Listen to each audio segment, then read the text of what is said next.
사랑하는 겨자식교회 성도 여러분, 지난 주간 잘 지내셨습니까? 하나님의 말씀을 사모하여 예배의 자리에 나오신 여러분들을 주님의 이름으로 환영하고 축복합니다. 오늘 저와 여러분이 함께 읽고 듣고 나눌 말씀은 사사기 14장 1절로 9절 말씀입니다.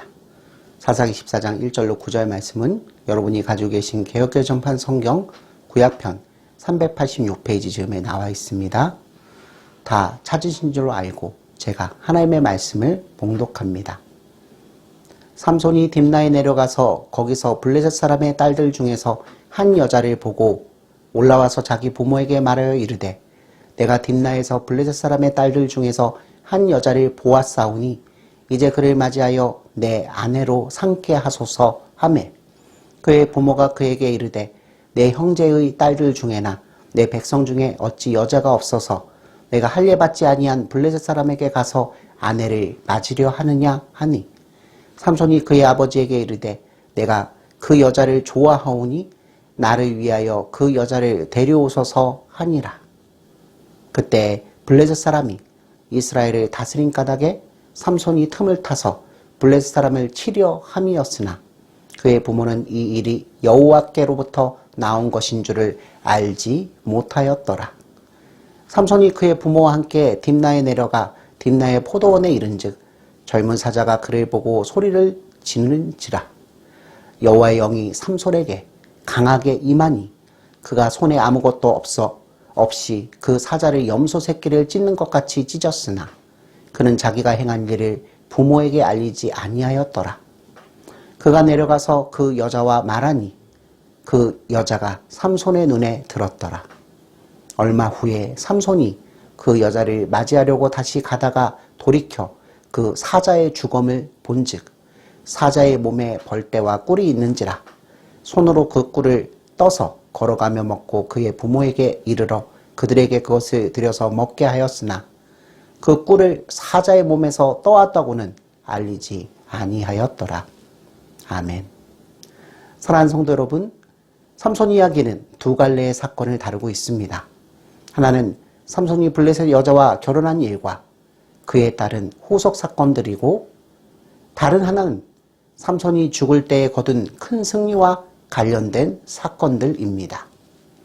그런데 특이한 것은 두 달락의 이야기가 각각 삼손이 20년 동안 이스라엘을 다스렸다 이 말로 끝난다는 점입니다. 사사기 15장 20절과 16장 31절을 참조하십시오. 성도 여러분, 삼손 이야기는 처음부터 삼손과 블레셋 간의 갈등으로 시작됩니다. 삼손은 블레셋 사람들이 사는 딥나에서 한 여자를 사랑했습니다. 당시 이스라엘과 블레셋은 적대 관계였지만 양국 간의 국경이 분명치 않아서 같은 영토를 공유하고 사는 지역이 적지 않았습니다. 그런데 이런 와중에 삼손은 블레셋 사람인 딥나 여자를 아내로 얻으려고 작정했습니다. 삼손의 부모는 이왕이면 이스라엘 백성 중에서 신부를 고르라고 말렸지만 삼손의 고집은 꺾을 수가 없었습니다. 그렇다면 여러분, 삼손은 도대체 무슨 까닭으로 구태여 딥나 여자와 결혼하려고 했을까요? 이는 그가 부모에게 대답한 것을 보면 그 이유가 매우 확실해집니다. 우리 다 함께 사사기 14장 3절 말씀을 읽어보도록 하겠습니다. 삼손이 그의 아버지에게 이르되 내가 그 여자를 좋아하오니 나를 위하여 그 여자를 데려오소서 하니라. 아멘. 성도 여러분, 이것은 삼손의 단순한 고집 이상의 어떤 목적이 담겨있는 말입니다. 다음 절을 통해서 우리는 이 사실을 분명히 확인할 수 있습니다. 사사기 14장 4절 말씀도 함께 읽어보겠습니다. 그때 블레셋 사람이 이스라엘을 다스린 까닭에 삼손이 틈을 타서 블레셋 사람을 치려 함이었으나 그의 부모는 이 일이 여호와께로부터 나온 것인 줄은 알지 못하였더라. 아멘. 세번역 성경에서는 삼손이 아니고 주께서 블레셋 사람을 칠 계기를 삼았다고 번역합니다. 그러나 앞뒤 문맥상 틈을 타서 블레셋 사람을 치려고 한 것은 삼손이라고 번역하는 것이 맞습니다. 왜냐하면 삼손 이야기에서는 줄곧 암시되는 것이 삼손이라는 사람의 뜻과 행위가 하나님의 선한 목적을 이루는데 사용된다는 것이기 때문입니다. 이것은 삼손에 대한 기사를 하나님의 주권적인 통제와 섭리의 관점에서 이해하는 열쇠가 됩니다. 그렇지 않으면 저와 여러분들은 삼손의 행위 자체만 놓고 옳으냐 그르냐 하는 피상적인 도덕적 교훈 위주의 관찰에 그치고 말 것입니다. 사랑하는 성도 여러분, 삼손은 그 어떤 사사들에게서도 찾을 수 없는 특이한 출생을 한 자입니다. 삼손이 출생 이전부터 하나님의 특별한 목적으로 세움받은 자라면 그를 보통 사람의 틀에 넣고 간단하게 그의 일거수일투족을 해석하는 것은 지혜롭지 못합니다. 성경 본문이 처음부터 범상치 않은 대목을 언급하기 시작하면 우리도 비상한 관심으로 주의하며 성령의 도우심으로 이 말씀을 통찰하도록 힘써야 합니다. 성도 여러분, 삼손은 딥나 여자가 마음에 들었습니다. 그가 이스라엘 백성이 아닌 블레셋 여자와 결혼하려고 한 것은 분명 큰 잘못입니다. 그러나 삼손은 블레셋을 칠 계기를 삼으려고 딥나 여자와 결혼하려고 했습니다. 왜냐하면 딥나 여자는 삼손이 블레셋 사이로 들어가서 그들을 치는 통로와 구실이 될 것이기 때문입니다. 물론 삼손이 딥나 여자를 좋아한 것은 진심이었습니다. 결혼 대상의 선택이나 계획은 삼손 자신의 몫이었습니다. 그러나 그 위에는 여호와 하나님께서 삼손을 통해 이스라엘 백성을 블레셋에게서부터 해방시키려는 뜻이 가려져 있었습니다. 그래서 사사기의 저자는 이 일이 여호와께로부터 나온 것이라고 했고, 이에 대한 증거로서 삼손이 사자를 죽이는 사건을 이어서 언급하고 있는 것입니다. 삼손이 딥나의 포도원에 가까이 갔을 때 갑자기 사자가 그의 앞에 나타났습니다. 그리고 그때 여호와의 영이 삼손에게 강하게 임하셨습니다. 사랑하는 성도 여러분, 이 같은 일은 날마다 일어나는 일이 아닙니다. 삼손이 딥나로 간 목적은 자기 눈에 드는 여자를 맞이하기 위한 것이었습니다. 그런데 이 와중에 갑자기 젊은 사자 한 마리가 나타나 으르렁거리며 삼손에게 달려든 것은 앞으로의 사건 발전을 고려해 볼 때 결코 우연이 아닙니다. 성도 여러분, 여호와의 영은 삼손 이야기에서 항상 갑자기 강력하게 임하셨습니다. 여호와의 영이 삼손에게 내리는 시기와 장소는 하나님의 계획이 이루어지는 시점이 됩니다. 삼손은 성령의 능력으로 사자를 염소 새끼 찢듯이 죽였고 그 후에 자기가 죽인 사자에게서 꿀을 얻었습니다. 이것도 예사로운 일이 아닙니다. 사랑하는 성도 여러분, 이러한 일련의 사건들은 어떻게 보면 자연스럽고 우연한 일처럼 보입니다. 그러나 이런 사건들이 전개되는 일련의 과정을 가만히 들여다보면 이 사건들 속에 하나님의 섭리가 가려져 있다는 것을 알 수 있습니다. 특별히 삼손이 사자를 죽이고 그 몸에서 얻은 꿀은 나중에 삼손이 블레셋 사람들에게서 던진 수수께끼의 자료가 됩니다. 삼손 이야기는 하나님께서 한 개인의 삶에서 일어나는 욕구와 사건들을 통해 역사하시는 전형적인 신뢰입니다. 삼손은 그다지 종교적인 사람이 아니었습니다. 오히려 삼손은 과격한 성격의 소유자였습니다. 또 삼손은 믿음의 사람이었지만 그에게는 자제되지 않는 강한 육적인 욕구가 있었습니다. 하지만 성도 여러분, 하나님께서는 삼손의 이러한 약점들에도 불구하고 그의 성품과 개성을 이스라엘 백성들을 블레셋의 압제로부터 구원하시기 위한 선한 목적으로 사용하셨습니다. 삼손의 생활 방식은 아무나 흉내낼 수 있는 것이 아니었습니다.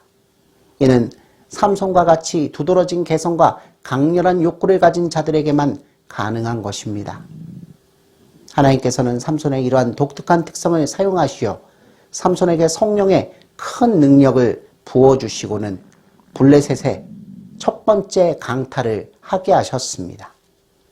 삼손은 자신이 낸 수수께끼의 해답을 아내가 누설하자 아글론에 가서 30명을 죽이고 약속대로 배우 30벌과 겉옷 30벌을 수수께끼를 푼 자들에게 건네주었습니다.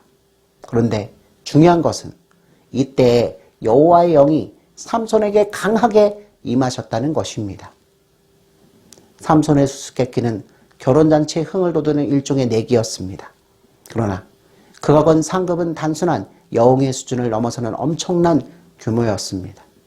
또 삼손의 아내의 독촉에 못 이겨 수수께끼의 답을 알려준 것도 어리석은 일이었습니다. 특별히 삼손은 여자의 눈물과 독촉에 너무나 약했습니다.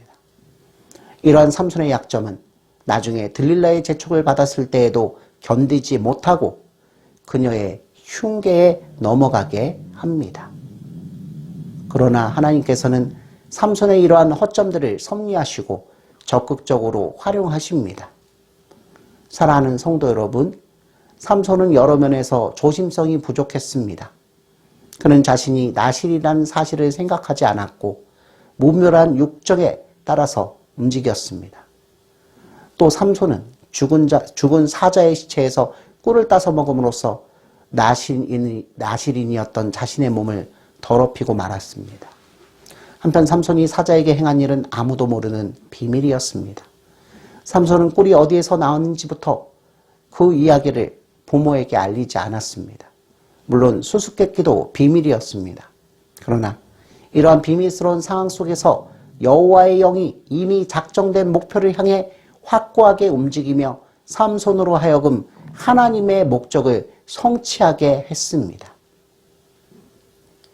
성도 여러분, 삼손 이야기는 인간의 자유와 하나님의 주권이 미묘하게 상호작용을 한다는 것을 예시해 줍니다. 하나님께서는 자기 백성들이 의식하지 못하는 사이의 모든 것, 즉 그것이 결점이든지 혹은 장점이든지 간에 상관없이 합력하여 선이 되게 하십니다. 사도 바울은 로마서 8장 28절 말씀을 통해서 이를 다음과 같이 말합니다. 우리가 알거니와 하나님을 사랑하는 자 곧 그의 뜻대로 부르심을 입은 자들에게는 모든 것이 합력하여 선을 이루느니라. 아멘.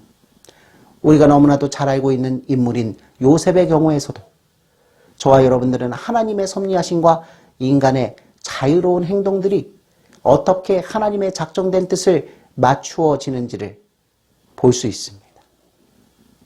요셉은 어느 날 꿈을 꾸었습니다. 그 꿈의 내용은 자기의 곡식단은 일어서고 형제들의 곡식단은 둘러서서 자기의 곡식단에게 절을 하는 것이었습니다.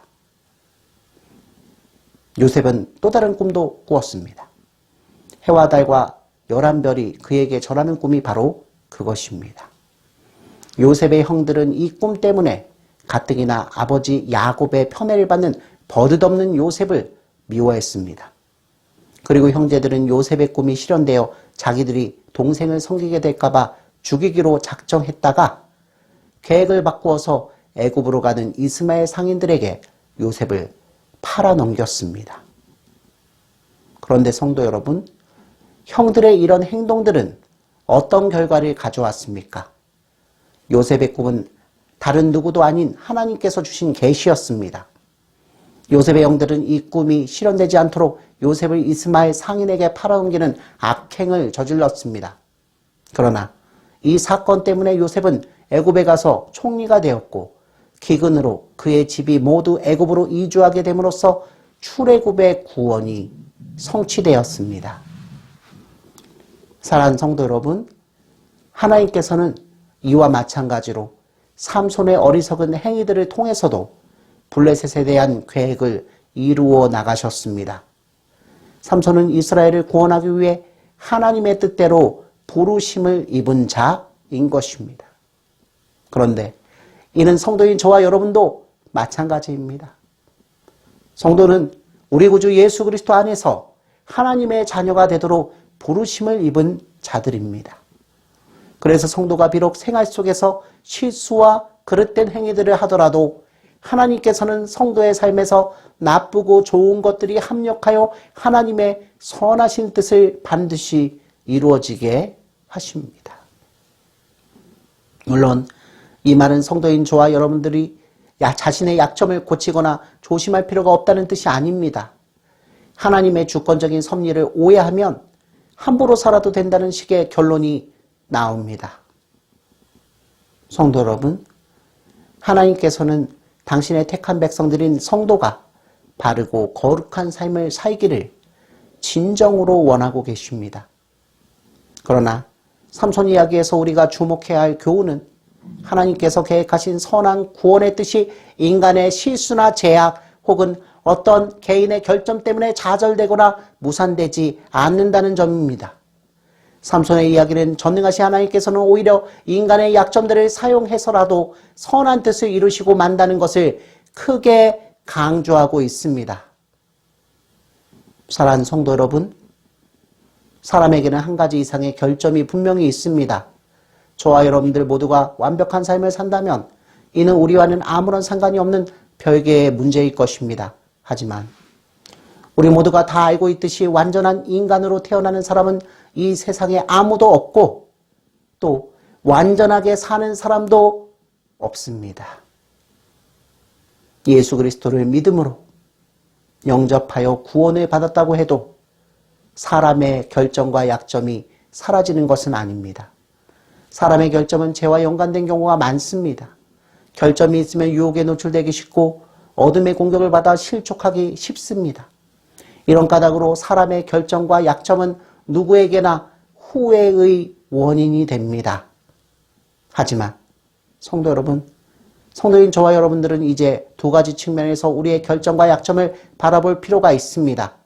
그 첫 번째 측면은 저와 여러분들은 성도로서 예수 그리스도를 닮는 삶을 지속해 나갈 때 비로소 나의 결점과 약점을 극복할 수 있다는 것입니다. 이는 비록 완벽한 수준은 아닐지 몰라도 더 이상 자신의 결점과 약점 때문에 좌절하거나 압도되지 않는 수준에까지 이르게 합니다. 둘째로 성도인 저와 여러분들은 우리에게 결점과 약점이 있음에도 불구하고 하나님께서는 우리를 부르신 그 소명에 따라 선하신 목적을 반드시 이루신다는 것을 믿어야 합니다. 삼손의 소명은 독특했어도 하나님께서 각자의 소명을 이루실 때 사용하시는 주권적인 섭리와 능력은 지금도 누구에게나 마찬가지입니다. 사랑하는 성도 여러분, 삼손 이야기를 피상적으로 읽지 않는다면 저와 여러분들은 매우 흥미롭고 유익한 교훈들을 많이 얻을 수 있습니다. 삼손 이야기는 일반 문학에서 다루는 영웅담이 아닙니다. 삼손은 세상 사람들의 입에 오르내릴 수 있는 영웅의 자격을 갖추었지만 그의 일생을 하나님과의 관계에서 조명할 때에만 삼손이 지닌 가치와 소명을 바르게 이해할 수 있습니다. 삼손은 영웅이지만 보통 사람의 약점을 가진 자였습니다. 그는 자신을 과시하기 좋아했고 여자의 말에 쉽게 넘어갔으며 화를 잘 내었고 자신의 실수로 불필요한 고난을 받았으며 같은 실수를 반복했습니다. 또 삼손은 고독한 영웅이었습니다. 삼손은 모든 일을 혼자 결정하고 혼자 처리해야만 했습니다. 그에게는 자문을 구할 사람이나 진정한 친구가 없었고 가정도 없었습니다. 그는 수십 년을 홀로 블레셋과 싸우면서 일생을 보냈습니다. 그를 더욱 고독하게 만든 것은 불행한 결혼과 배신자와의 사랑이었습니다. 정식으로 결혼을 해서 얻은 아내는 원수들에게 빼앗겼고 들릴라와의 사랑은 자신의 두 눈을 빼앗아 갔습니다. 이런 점에서 보면 삼손의 삶은 비극적인 일생이라고 말할 수 있습니다. 그러나 성도 여러분, 사사기에 기록된 삼손 이야기를 하나님의 구원의 섭리 속에서 관찰해 본다면 저와 여러분들은 삼손을 인간적인 동정의 차원이나 일반적인 도덕적 수준의 범위에서 평가해서는 별로 얻는 것이 없다는 것을 금방 깨닫게 됩니다.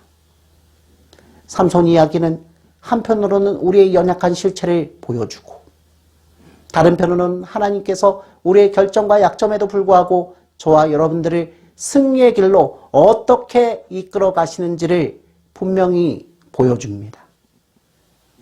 그러므로 사랑하는 성도 여러분, 저 삼손처럼 우리의 결점과 약점에도 불구하고 저와 여러분들을 선용하시어 이미 작정하신 구원의 큰 일을 마침내 이루시고 마시는 우리 아버지 하나님을 영원토록 찬양하도록 합시다.